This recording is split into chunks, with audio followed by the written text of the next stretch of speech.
what does this mean for Zynga?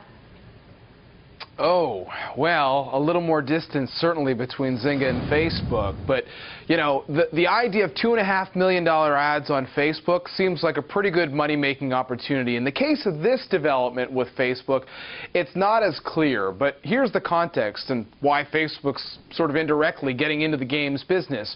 First of all, the games revenue that they generate, a much smaller piece of the overall pie than the advertising dollars. Here's maybe a way to drum up some potential revenue from some of the early games that find strength through Facebook going forward.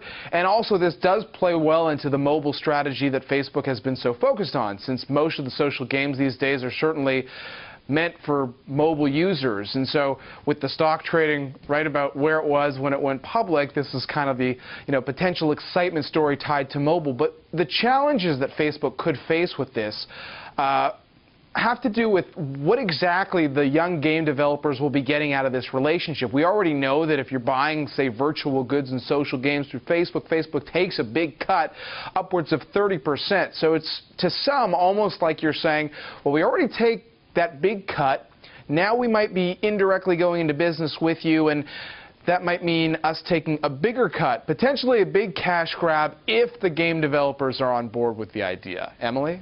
Let's talk about the developers, John. I looked at the list. You know, they are smaller, up-and-coming, less established game developers, if you will. Why target those kinds of developers?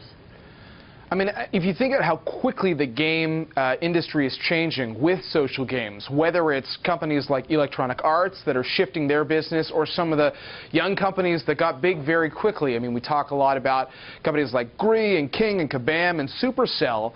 A lot of these players have been successful by developing apps for iOS and Android and then rolling them out that way, as opposed to being tied directly to the Facebook platform. Facebook's trying to make this argument that sometimes you don't get as much love if you're in a sea of apps on a phone, and so maybe there's an opportunity in being closer to us. But it goes back to that question, do you want to be tied so closely to Facebook? We saw what happened to Zynga as a result and where it is now in trying to play this catch-up game in mobile.